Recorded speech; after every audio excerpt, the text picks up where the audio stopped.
Supreme court से उत्तर प्रदेश की योगी सरकार को करारा झटका लग गया है। कोर्ट ने मदरसा एक्ट को लेकर जो फैसला सुनाया, उसके बाद से मुस्लिम समुदाय के लोगों ने और यूपी के तमाम मदरसों ने राहत की सांस ली। सुप्रीम कोर्ट के इस फैसले के बाद से समुदाय विशेष के लोगों का भरोसा एक बार फिर न्यायालय पर बढ़ गया है। अपने फैसले के जरिए कोर्ट ने बता दिया कि देश में सभी के हितों की रक्षा की जाएगी, लेकिन कोर्ट के इस फैसले को यूपी सरकार के लिए करारा झटका माना जा रहा है। तो आखिर क्या है इसकी वजह और कोर्ट ने क्या सुनाया है फैसला, इसी पर हम अपनी स्पेशल रिपोर्ट में करने जा रहे हैं बात। नमस्कार, मैं हूं अंशिता। भारत के मुख्य न्यायाधीश डीवाई चंद्रचूड़ 10 नवंबर को रिटायर होने वाले हैं। इससे पहले वो लगातार सुर्खियों में बने हुए हैं, कभी अपने फैसलों को लेकर तो कभी अपने बयानों को लेकर। और इसी बीच अब सीजेआई ने यूपी मदरसा एक्ट को लेकर एक फैसला सुनाया तो योगी सरकार को जबरदस्त झटका लग गया है। और खास बात यह रही है कि सुप्रीम कोर्ट ने इलाहाबाद हाई कोर्ट के फैसले को भी पलट दिया।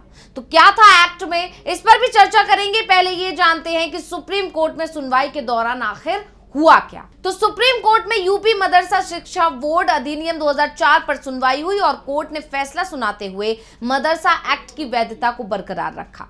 हालांकि जब इससे पहले 5 अप्रैल 2024 को सुप्रीम कोर्ट ने मदरसा अधिनियम को असंवैधानिक करार देने वाले इलाहाबाद हाई कोर्ट के फैसले पर रोक लगाई थी, उस समय ही इस बात के संकेत मिल गए थे कि सुप्रीम कोर्ट समुदाय विशेष के पक्ष में ही फैसला सुना सकता है, क्योंकि इसके साथ ही सुप्रीम कोर्ट ने केंद्र और यूपी सरकार से जवाब भी मांगा था। और इसके बाद मामले में 22 अक्टूबर को एक बार फिर सुनवाई हुई। तब सुप्रीम कोर्ट ने यह कहा था कि हाई कोर्ट के फैसले से 17 लाख छात्रों पर असर पड़ेगा।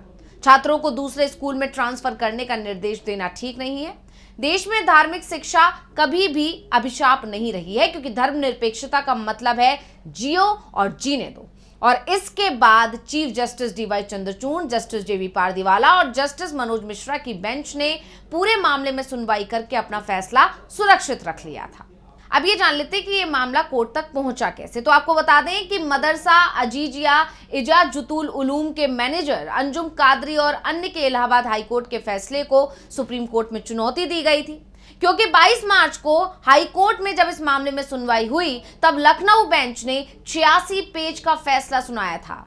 इसमें कहा गया था कि विभिन्न धर्मों के बच्चों के साथ भेदभाव नहीं किया जा सकता, धर्म के आधार पर उन्हें अलग अलग प्रकार की शिक्षा मुहैया नहीं कराई जा सकती, और अगर ऐसा किया जाता है तो ये धर्मनिरपेक्षता का उल्लंघन होगा। और इसके साथ ही यूपी सरकार को एक स्कीम बनाने को भी कह दिया था, ताकि मदरसों में पढ़ रहे छात्रों को औपचारिक शिक्षा प्रणाली में शामिल किया जा सके। लेकिन अब सुप्रीम कोर्ट के फैसले ने बता दिया है कि धर्मनिरपेक्षता का उल्लंघन इन मदरसा एक्ट के जरिए से नहीं हो रहा है। अब एक सवाल ये भी उठ रहा होगा कि आखिर मदरसा एक्ट है क्या, तो इस पर भी बात करेंगे। फिलहाल ये जानते हैं कि ये मामला कितना पुराना है। तो आपको बता दें कि मदरसा एक्ट के खिलाफ सबसे पहले 2012 में दारुल उलूम वासिया मदरसा के मैनेजर सिराजुल हक ने एक याचिका दाखिल की थी।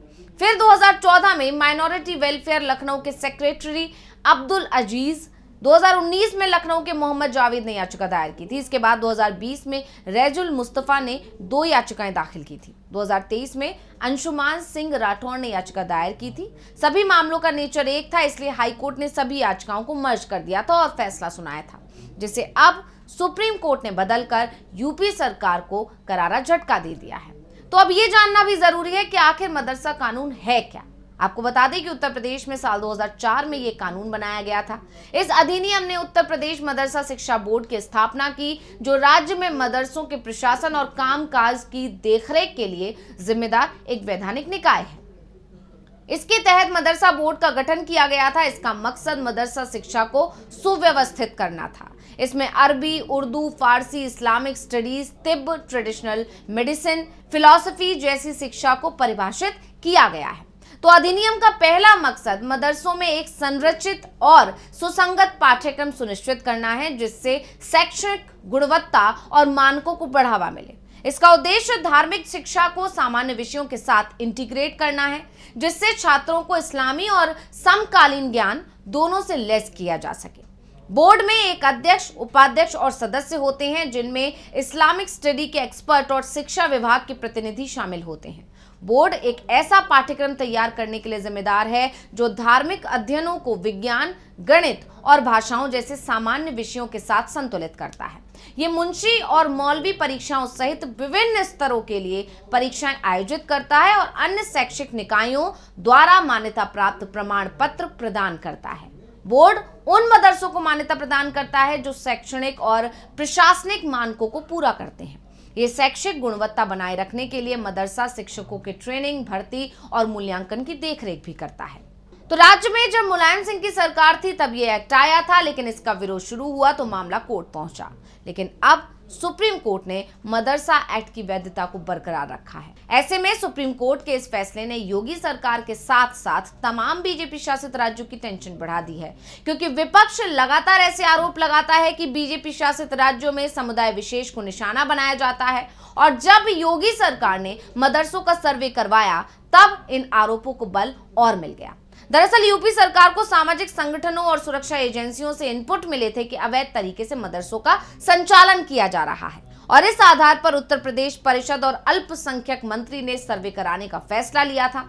इसके बाद 10 सितंबर 2022 से 15 नवंबर 2022 तक मदरसों का सर्वे कराया गया था। इस टाइम लिमिट को बाद में 30 नवंबर तक बढ़ाया गया। इस सर्वे में प्रदेश के करीब 8,441 मदरसे ऐसे मिले थे जिनकी मान्यता नहीं थी। सबसे ज्यादा मुरादाबाद में लगभग 550 गैर मान्यता प्राप्त मदरसे मिले थे। इसके बाद सिद्धार्थनगर में 525 और बहराइच में 500, बस्ती में 350 मदरसे बिना मान्यता वाले मिले थे। राजधानी लखनऊ में 100 मदरसों की मान्यता नहीं थी। इसके अलावा प्रयागराज, मऊ में 90, आजमगढ़ में 132 और कानपुर में 85 से ज्यादा मदरसे गैर मान्यता प्राप्त मिले थे। सरकार के मुताबिक प्रदेश में फिलहाल 15,613 मान्यता प्राप्त मदरसे हैं। अक्टूबर 2023 में यूपी सरकार ने मदरसों की जांच के लिए एसआईटी का गठन किया था। एसआईटी मदरसों को हो रही विदेशी फंडिंग की जांच कर रही है।